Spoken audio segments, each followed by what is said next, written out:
All right, I'm here with the real Jason Duncan. That's the real jasonduncan.com, right? Is there a fake one out there? What's going on? Well, that's actually a funny story, but I actually own the fake Jason Duncan on Instagram as well. But there's a whole funny stories of why the real Jason Duncan became a thing. So we'll get into who you are and all the awesome stuff that you're doing, but tell me that. All right. Well, so back when I got on Instagram, this is years and years ago. The Jason Duncan by itself was already taken, and so I had to come up with something that would be different. And I didn't want underscores or dots or anything like that. So I'd known some other people just did the real in front of their name. So I thought, okay, I'll do that. So that was it. So it was completely innocent, had nothing to do with personal branding. It was just to get a name on Instagram.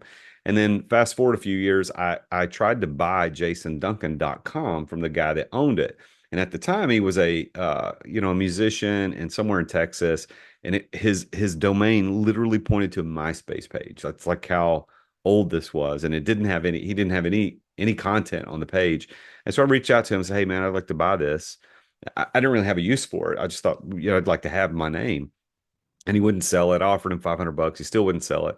So okay, well, again, no, I had no need for it. And then I started coaching people in 2017, 2018, and I was still running my company full time, and I was coaching on the side. And somebody on LinkedIn reached out to me and said, "Hey, I want to offer you a free personal branding assessment." I was like, "All right." So I get on this phone call with this lady out of New York. I don't even know who she is. She never followed up with me, but she's like did her homework. She showed up for that call and she went over everything I would need to do for personal branding. And she at the end of the day, she said, "You are the real Jason Duncan." And I said, "Okay, what do you mean?" And she goes, "No, that's you. That's your brand. That's what your Instagram says, and everything you do is very authentic. It's you. You're not putting on any airs. You're not trying to do anything weird. Like that's you just need to embrace it." And she already knew the jasonduncan.com thing that we tried to figure out. And she goes, "The real jasonduncan.com is available. You should buy that. You should use that. That should be you." I was like, "Okay." And then That's she brilliant. never followed up. Like she created a brand out and then never followed up with me. And then so I have the real jasonduncan.com. I've got the real Jason Duncan on YouTube, on LinkedIn, on all the social platforms. And it's just become my personal brand. As you can see, the license plate, real JD behind me. So it's me. There's no going back. That's you. All That's right, no so going here's back. here's here's who we have here. Jason, the real Jason Duncan, TEDx speaker, mastermind leader, podcast host, best-selling author, entrepreneur, investor, interestingly enough, motorcyclist, and he's a business coach. Jason, you were an unemployed school teacher not that long ago, right? I mean, what, less than a decade ago? No, it's been longer ago. Well, it was in 2011. So it's been Oh, okay. longer A than, little yeah. over a decade. So tell us about how'd you start out? Where were you born? Where'd you grow up? Born and raised in Nashville, Tennessee. I'm one of the unicorns. Nobody in Nashville is from Nashville except my wife and me. Like we both grew up here. And we moved away a little bit, but this is where we're from. I did my first 13 years of like adult life career was in ministry. And so I was doing youth ministry in my senior year of high school. I did it all through college. And then started preaching, became a senior minister, senior pastor, and did that up until 2006. And in 2006, I got completely leading up to 2006, I got completely fed up with the institutional Western Christianity. I just could not, I couldn't stomach it anymore. I thought this is not what Jesus was talking about. I can't do this. So I didn't leave my faith and I didn't leave my Savior, but I left the institutional church in 2006. And so for the next, decade or so, I just led a house church in our home and that type of thing. But when I left the institutional church as a pastor, as a minister, I was like, what am I going to do? Where can I go make a difference? Where can I use my gifts to make a difference? And I thought, I'm going to go teach school. So, Father, God provided me a way to go back to college. I went and got a master's in education, started teaching school, and Joel, I fell in love with it. I absolutely loved it because I didn't have all the religious overtone crap. I didn't have the elders meetings to go to. I didn't have the people with money getting mad at me because I'd say something they didn't like. Like I didn't have to deal with all that crap that I had to deal with as a minister, but I was making a huge difference in the lives of about 180 kids a day. They were coming through my classroom and I How was old were developing these relationships. kids? Eighth grade American history is what I taught. So 13, 14 years old. And I coached soccer. I led a few clubs. I was head of the FCA. It was great. I was having a blast. Well, the Great Recession hits. And I was the last guy hired in the building, didn't have tenure. I was the number one teacher in the county in my subject area. I was a great teacher. I was highly certified, highly qualified and certified in history and physical education and administration. Like I could have been an administrator. And I thought I was going to be in it forever, but because of the Great Recession, they had to cut teaching positions in all the districts. And because of my tenure or lack thereof, I was on the chopping block. And so I didn't get my contract renewed for the following year. That ultimately is what pushed me into entrepreneurship. I said, okay, I'm going to do something on my own, started a company, and that's what led me to here. It's amazing that I don't know that they'll ever change it, but it's too bad that because you were hired last, despite where you ranked potentially, what if they had a vote, have the students vote, have the parents vote, who should be out? You probably would have stayed. But anyway, Yes, I would. that's a whole different topic. And the government bureaucracy and how things work. That's oh well, what can we do? So what did it feel like that moment where you realized, man, I love what I do and I lost Oh, my job? it was terrible. That was in April of 2011. And, I had the rest of April and all of May to finish out the school year. And knowing that this was probably it. And I didn't know for sure. Like I thought, well, maybe I can get another teaching job. But knowing that that was probably it was absolutely gut wrenching. I left school that day and I went to my wife's office where she was working at the time. And unbeknownst to me, she had had a bad day that day. Of course, I didn't know. But so I walked in and she's like, "Oh, well, what are you doing here?" And I said, "Hey, well, I got some bad news to share." And I told her, and it's like all the blood runs from her face because she knew how much I love this thing. And so I went on home. She came home later, and it was like, what do we do? It wasn't crying and like scared. It was like, what do we do? It was like a shock to the system. And I first started applying for other teaching positions. I went to all the districts local. I mean, some as far as an hour away, but nobody was hiring. And every time that somebody would be hiring, it would be some weird thing that I didn't qualify for. It just didn't work. Then I thought, well, maybe I just need to go corporate. I'll just do corporate. And I was going through this interview process with this company, and I kept stringing them along because I didn't know if I really wanted to do it or not. I mean, they would have offered me the job, but I kept going, can we meet again in a couple of weeks so I can talk? So I just kept stringing them on. Well, in the background, I'd already started my company with a friend of mine like a year prior, but never with any intent that it was going to be anything other than just a hobby on the side. And what was it? It was so at the time when we first started the company, we were building an on-demand hydrogen generator for cars, which is nuts because I don't know anything about that.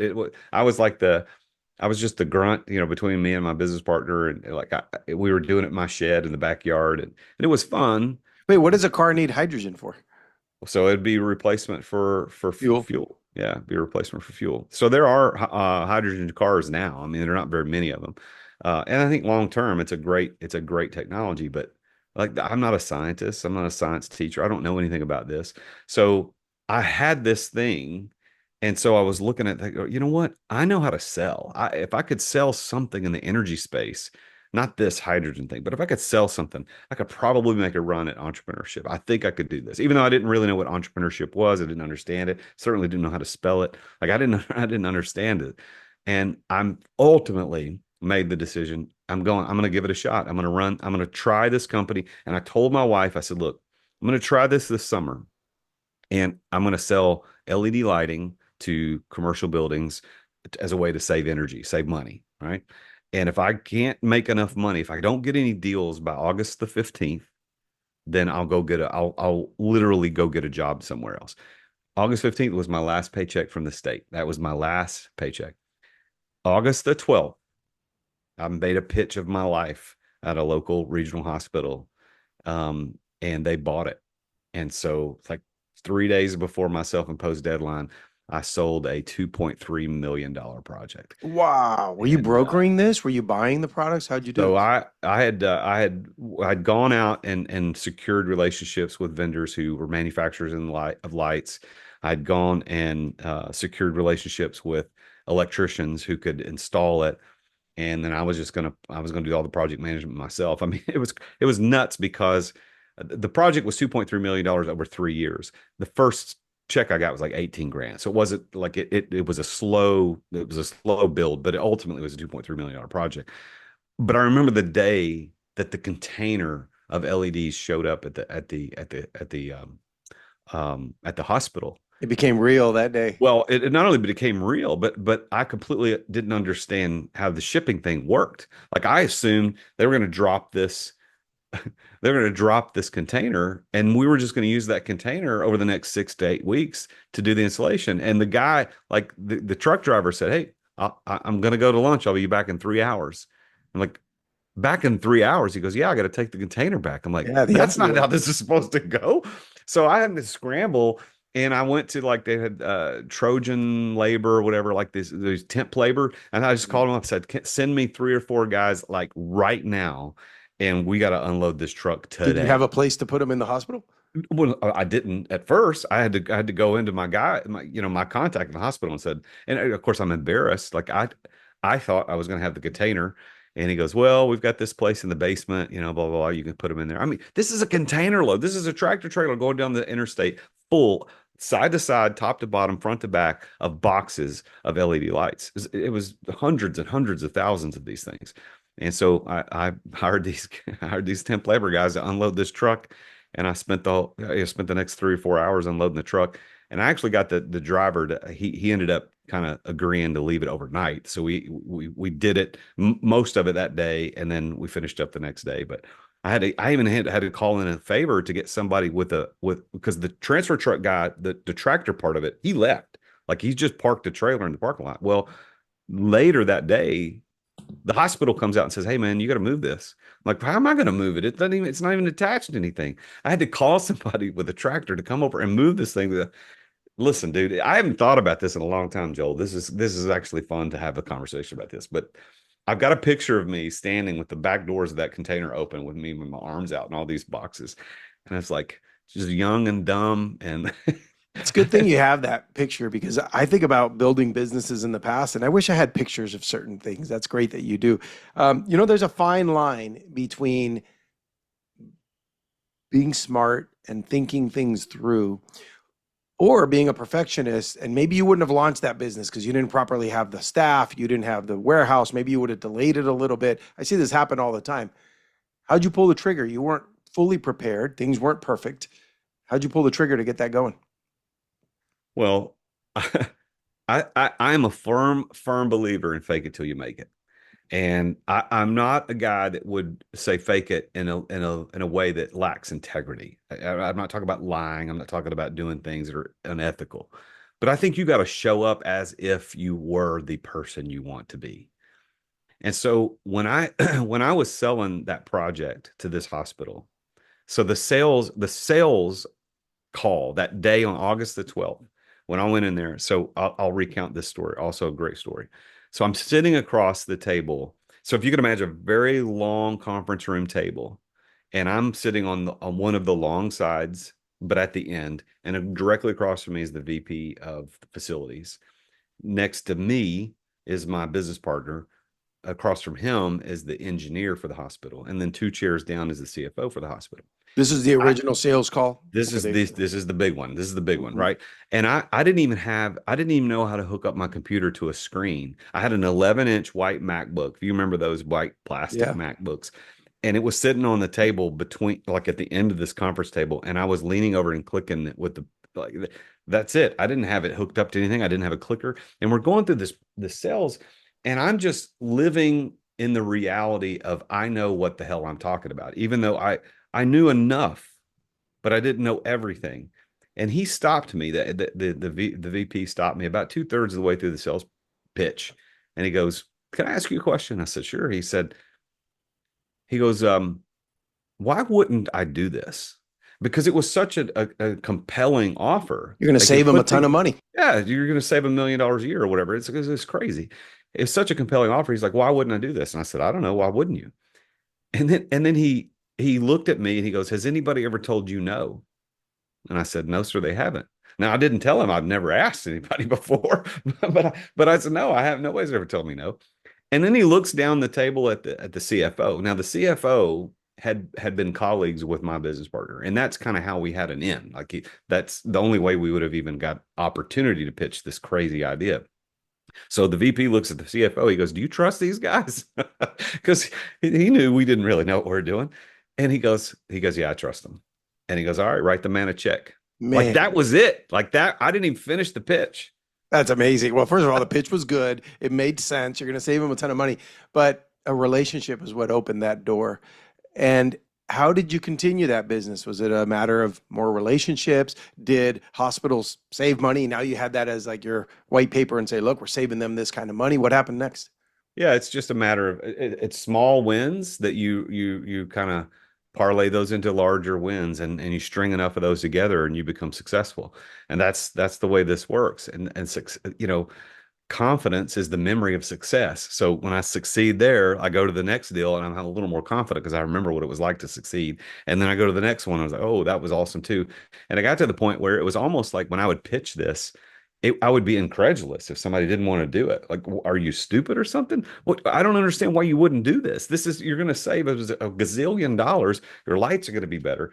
And oh, by the way, this many years removed, Joel, between you and me, you don't even walk in a building today that doesn't have LED lights. That's So think right. about the guys that said, no, this technology is not going to work. This is a fad. It's not going to work. What were they smoking? What They planet are they? spent extra years of higher electrical costs, right? Yeah. So I mean, it was a matter of doing the proper case studies, like you said, and I committed to video pretty early. I don't know if it was my genius or just happenstance, but I hired a guy here in Nashville who happened to be a recording artist, and he's got a lot of albums out now. But at the time, he was just trying to make ends meet, and so he's doing videography work on the side. So we met, and his name was Corby, and I said, "Hey, Corby, I just want you to follow me around and go video these projects like a before and after." And he ended up doing some amazing videos for us. There was one great video where we were installing this hallway in the hospital, and he said, "Listen, I want you to walk down this hall just away from me." This is before we did any installation. Just walk all the way down and turn at the end of the hall. It's like, okay, so I did it. And then once we finished the install, he made me do the same walk, and I didn't know what he was doing. And then the video, man, it just switched like halfway with me down the hall, the before and after. It was killer. So we Wow. had great videos. We did lots of video testimonials and had people always on video talking about how great it was to work with us, and it just worked. And of course, now that's like second nature to everybody. But we were doing that back in 2010, 11, 12, Well, you 13. got in at a great time. That's Yeah. when that technology was starting to get strong and you didn't sleep on it. That's fantastic. So you started off on the right foot, got a big contract up front.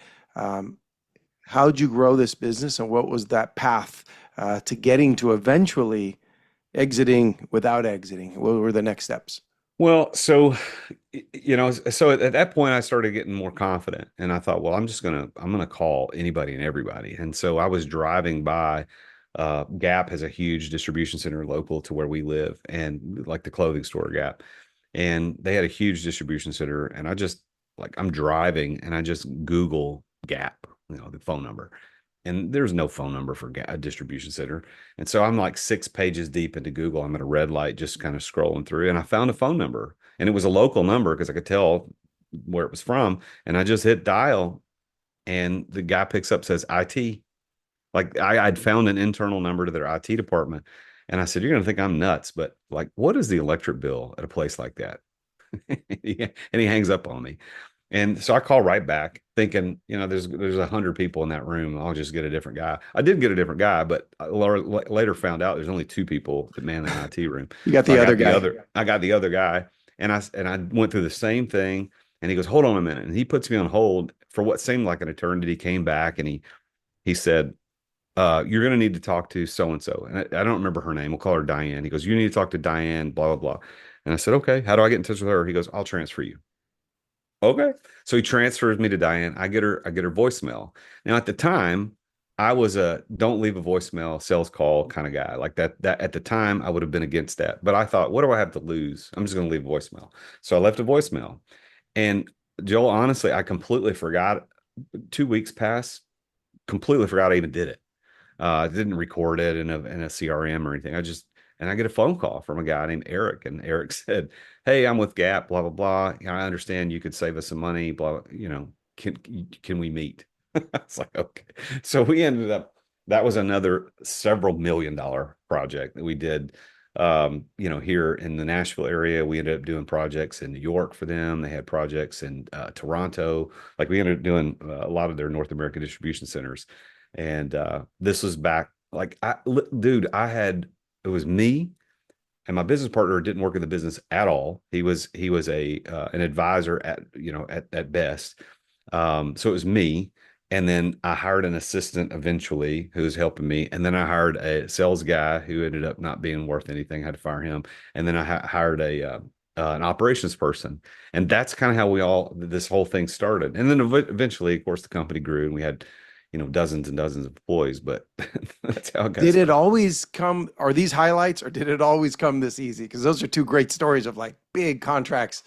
Well, so those were the two. Those are the two. Those two actually came as a fairly easy. I mean, obviously, I made it sound a little easier than it actually was. There was a lot of time elapsed and all these things, but we had another major hospital contract where we were, and I'm not even going to mention their name because I hate them. Like they almost put me out of business, almost made me go bankrupt. But we got a contract to do 25 hospitals in their system across the country, and they were one of the largest.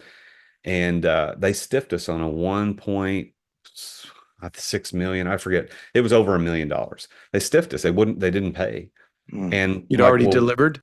yeah, we'd done it and they wouldn't pay. And so I ended up having to write a letter to the CEO, like track the CEO down, and just a personal letter to me to him said, "Look, I'm a small business guy. I've got 12 or 15 employees. We did this project for you. You're not paying us. I don't know what to do." And within a week, we got our payment on that. Wow. But then they did it again. They did it again. And like the guy that was running the project ended up getting fired. Like the employee on their side ended up getting fired. And we liked him. Like he was a good guy, but he ran it terribly. He ended up, we had a deal to where we were just going to source the lights for them. And they were going to have their individual hospitals install some of the projects on their own. Well, that was going to be even better for me because I don't have any labor in it. And I could mark the lights down a little bit and make as much money as I would have without having to manage a project. Yeah. Well, they brought in another company, Granger, and Granger ended up getting in there and souring the whole deal for everybody. And I remember one day I was sitting on a picnic table at a campground because I was camping with my wife and I'm trying to close this deal.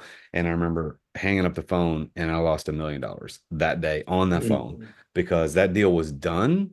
And then Granger came in and lied. And there's another company I don't like. They came in and lied and they pulled a bunch of shenanigans. And had that deal gone through, I would have made $1 million in profit. It was a Man. huge deal, but I lost it because they lied. So yeah, it's not always easy, but So in your business life or personal life, that was a low point, obviously, because it's an opportunity cost, but or you lost the ability to earn that. What's another low point? What's your lowest point, personal or business? dude, I have been the past year, the past let's say 10 months have been the worst in my entire life. I have gone through, and I'm not going to get into it because I haven't talked about it publicly yet, and I'm saving it for the time when the time is right. But I can give you a flavor of what's been happening. But I had a business that um, that I ended up losing because of people lying to me and then running up debt. And then by the time I found out, it was too late. So the betrayal that happened with that, the fallout, the financial fallout of that, and it's still not over. Like I've got a lawsuit. I'm dealing with one of the, with one of the fallout of that's still ongoing. I've got another potential lawsuit that's still in the background. And dude, other than the fact that ultimately it's me, I own the company and I accept that responsibility. But like I didn't do this. Like this wasn't me. And so I'm trying to deal with that. So we've had the last quarter of 2023, that probably the worst 90 days of my life. And I've been through some other bad stuff, but that was the worst. And then coming into 2024, just not knowing how this is going to work, it's been rough. But even that, like this year has been a phenomenal year in the sense of growth and understanding and learning. I mean, my coaching business has thriving. It's going really well. Really, in spite of the fact that I was fearful that one of my failures would be a thing that would undo my ability to be a coach. And as Probably my going to make you clients, better. well, yeah, as my client, well, and that's what my mentor told me, and I didn't believe him at first. He's like, dude, he goes, even if you have to file bankruptcy, which I haven't, like that's who knows? I mean, who knows what's going to end up happening? But he's like, "Well, even if you do that, it's just going to make people more endeared to you because you're real. Like you built great multi-million dollar companies and you've lost stuff. Like it's on both sides." And I didn't really believe him. But in December, we had a mastermind session at my office here in Nashville, and we didn't have a ton of my clients came to this particular one, but we had a handful, probably 8 or so of us, and I was just at a emotionally a low point. And some of these guys know me. They're like, "What's wrong?" And I never go on the hot seat. I lead the hot seat. I don't do go. And Right. they were like, you gotta do this." And so I just puked on them. And we have a very strong NDA, and everybody handles their stuff right. So I told them the whole story, and they were like jaw dropped. They couldn't believe it. It's like, "Are you serious?" Like, yeah, I can't. I mean, I don't know. I don't know what to do. And rather than being repelled by it and wanting to run away, like, "Oh, this guy's a failure," it was more like, "Oh, well, he's human. Like you screwed up too. Okay. Well, yeah. Well, now you know what not to do that'll prevent me from having to go through that mess." So even though this last 10 or so months has been pretty hellish, I think Father God is putting together an amazing story that I can't wait to tell. And I will say this, starting, I think it was in October, the news dropped on me at the end of September, early October last year. I didn't really understand what was happening until like mid to late October. So late October, 1st of November in 2023, I just had the wherewithal to start picking up my cell phone about once every 2 or 3 days and videoing myself in the raw emotion of what was happening and documenting what's going on.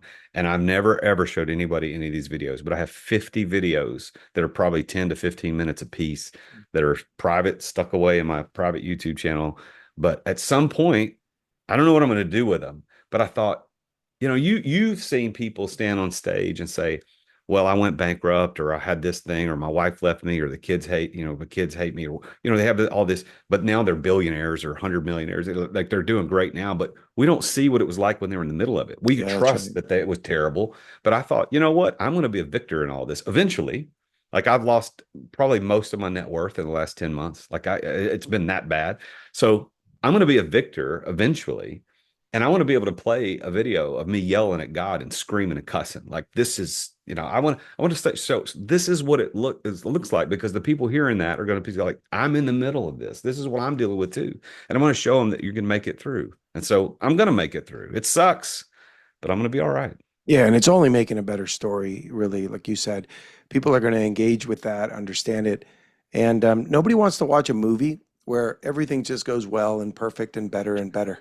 Everybody wants to watch a movie where the hero has a problem and he has to overcome it. And I think you've already got a great story, but this is just going to add a whole new level and probably open up how many more people you get to impact. All right, so let's talk about exit without exiting. I sold my company. I told you before we started recording, I sold my company, but for the last 10 years before I sold it, I kind of exited. I have good mentors and coaches in the past who guided me toward that. And so I got to get myself out of the day to day, which is the part I didn't like, but I did like the income it made. So, how do you help people? Because I didn't have a framework, I didn't have your system. I wish I would have. Tell us about that system. Well, so this was back in 20, I think probably 2018, moving into 2019. I had a business coach at the time who was awesome. His name was BJ, and BJ was really good. He was really the first business coach I ever hired, and he was helping me kind of manage the mindset of running a successful business. At that time, we had $1 million EBITDA. Things were going really well. Life was good. I was making a lot of money. Employees were doing great. Had a good team. We were doing projects all over the country. We had our problems, and we that problem with that one hospital group that stiffed us on the money. I mean, that had just not even resolved, but that had kind of started coming out of that problem. So we were doing great. And I remember having a conversation with him, and he asked me something. He said, "What would you do? Like, if you knew everything you know, if you could go back in time and you know everything you know now about running businesses, would you start this business again?" I was like, "Hell no, I wouldn't do this because I don't care anything about lights. I don't care. I'm not, the energy thing didn't really interest me. The lights, the technology doesn't really interest me. It was a good I would way to probably, make money. it was a way to make money, and I needed it. I needed it to provide for my family, and it did just that. So he said, "Well, what would you do?" And I said, "Well, I don't know. I'd probably, run a motorcycle dealership, or I'd have a car dealership. I always liked cars my whole life." And he goes, "Well, okay. So what are you going to do with that? Like, what do you think?" And I said, "Well, let's just sell. Why don't we sell the business? It's doing great." And he's like, "Well, there's your problem. You can't sell it. Even though it's doing great financially, you're the center of the business. Everything runs through you, and it's not worth anything. For all the reasons you want to get out are the reasons nobody would want to buy." Yeah. And so the following year, I terminated my business partnership with the business partner that I had, and that was terrible. Up to that point, that was the worst experience I've gone through. But going through that, and at the end of that next year, we lost money, and I was like, "Whoa, That's a first. why did we lose money?" Well, it wasn't because the partner wasn't there. It was because I wasn't there. It was because I was dealing with potential lawsuits, fallout with the partnership, all that crap that was going on. That conversation with BJ about all this, like, what would you do otherwise, started replaying in my brains. Like, okay, so here's what happened: $1 million company, like bottom line, $1 million bottom line company, but 1 year of me just kind of loosely not keeping my eye on the ball, we lose money. That is dangerous. Nobody should go through this as an entrepreneur. This shouldn't be. So that's when I made a decision. I've got to figure out how to get out of the business without necessarily selling it, so that later when I do want to sell it, it'll be worth more money. And that's when I decided to do something I now refer to as exit without exiting. And So that's why I wrote is the book. this the right person in place, the right people, the right systems? What is it? How does it work? So what I've developed there's really 7 stages to this methodology that I put together. So stage one is basic delegation, and that's like it doesn't matter what type of systems you put in place. If you don't yet first understand basic delegation and the mindset around that, you're not going to do it. So you've got to understand that. The second stage is assembling your support squad, making sure that you've got the support team in place that can handle all operations. Like, you can't be opening and reading emails all day long. You can't be, working on projects that require your just mental effort to do stuff. Like, you shouldn't be doing, to put it crassly, you shouldn't be doing $20 an hour work. That's not what you should be doing as an entrepreneur. So you've got to get your support squad to do that. Third stage of the XOS method is you've got to get your A team together. And your A team, these are the people that you mentioned, I think at some point in this conversation or before we started recording, about having your number two in place. This is not just your number two. This is your number two, three, four. These are your people that are your COO, your CFO, maybe even your CEO, however you structure things, that you can 100% rely on to make sure that your business is running in your absence the way that you would run it otherwise. And then stage four is when you get into started doing systems, right? This is where we start systematizing and optimizing things and automating things. Stage five, this is when you start building a passive profits machine.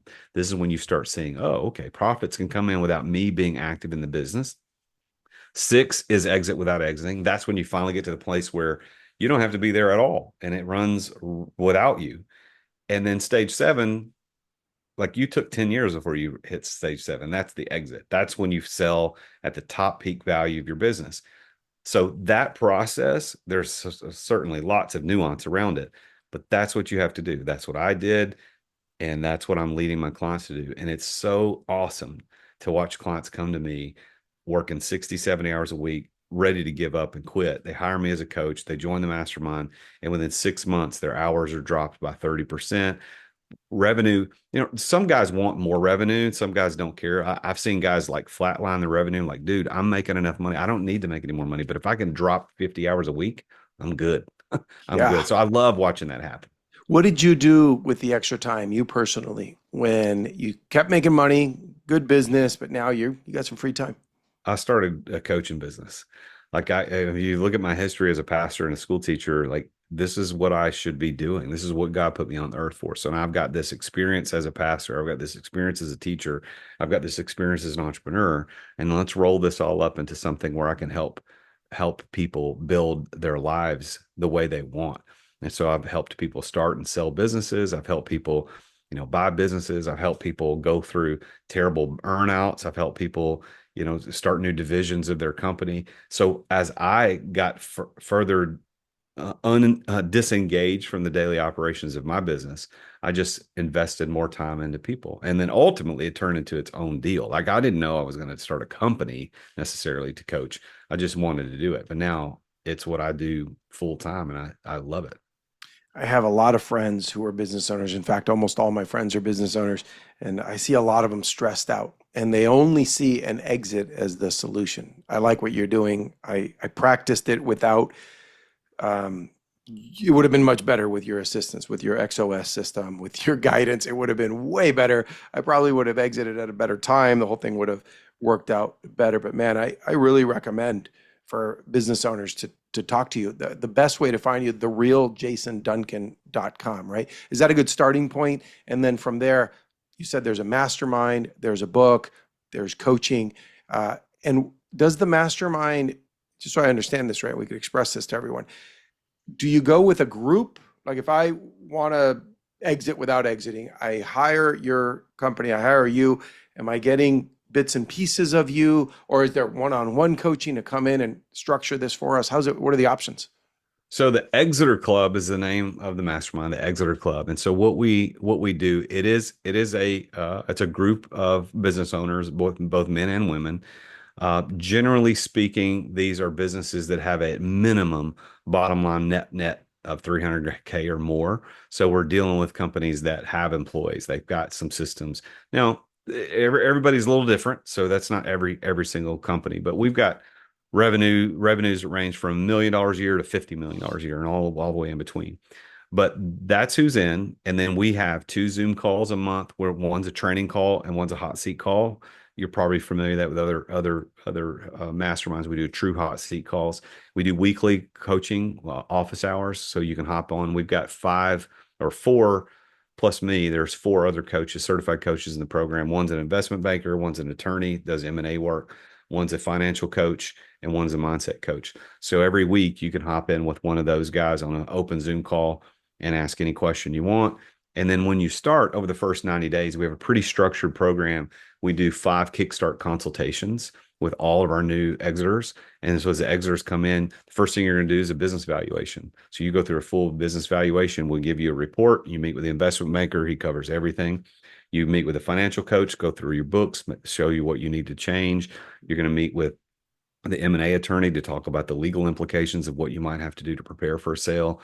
You talk with the mindset coach about mentally preparing for that. And then my job as the last person you talk to in those 90 days is I'm going to put together an exiter plan for you. Like, how are we going to put this together? It's not an exit plan. It's an exiter plan because not everybody wants to exit. So it may be, hey, I'm going to put a 5-year horizon on this thing. Well, in the next 5 years, let's increase your business value by 30 to 50%. Let's figure out that. And then at the end of the first year of membership, we do the valuation all over again. And you're going to see a 30% increase in your business valuation. We guarantee it. So that's how that goes. Now I also do for select clients, I only take 5 of these at a time. I do one-on-one where I meet with them every single week, but that's in addition to the mastermind Sure. experience. There was a guy who wanted to sell his car because it had too much mileage and it just wasn't worth anything. And he told his friend, and his friend says, no, you got to go see Mike. He'll set your odometer back, right? And illegally. And he took it to Mike and he set the odometer back apparently. And these 2 guys ran into each other months later. He goes, hey, did you go to Mike? Did he set your mileage back? He goes, oh yeah, he did. He goes, good. Did you sell the car? And he goes, no, heck no. It has such low mileage now. Of course I'm going to keep it. It makes me think when someone wants to sell their business because they're stressed out, but you can help them make it a nicer experience. I'm sure it's common that they probably don't want to sell it anymore at all, right? They'll just keep it. Yeah. Well, I mean, if it's throwing off good cash flow and you have systems set up, I mean, unless there's some other huge project that you need capital for, why would you do it? I mean, the tax advantages of holding it are certainly a lot better. And there's I'm not a tax advisor, but there are IRS guidelines about active hours in a business. If you're less than 750 active hours in that business, your income could be classified as passive with that business. Talk to your tax professional for specifics on that. But there's passive income opportunities through business ownership, where if you sell, you got capital gains that you've got to pay. There's a lot of taxes. And then what I just saw today that the Harris campaign is proposing a 44% capital gains tax or something crazy. Like, I mean, so selling a business might not be the best financial move for most people. It may be exit without exiting. That's going to hit a lot of baby boomers who are 10,000 a day or retiring and selling their businesses. If they've got to sell and take a 44% capital gains, that's going to nail them. Yep. Hopefully they'll keep that in mind at the polls. All right. This is good. TheRealJasonDuncan.com. I'm going to make it a point to share this podcast personally with a lot of my friends because I think they need to hear about this. Anything else? Man, it's great. I know you're just getting this podcast going, but you're doing a great job. This is a good conversation, and I hope that you have a continued success and growth in this because podcasting is a lot of fun. Even if nobody listens to it, it is so much fun to host these conversations. Yeah, you get to make great relationships with amazing people. I love it. Yeah, All right, Jason, thank you very much. You bring a lot of value to a lot of people, and I hope to help you spread that word even more. Thanks a lot for being here. thank you.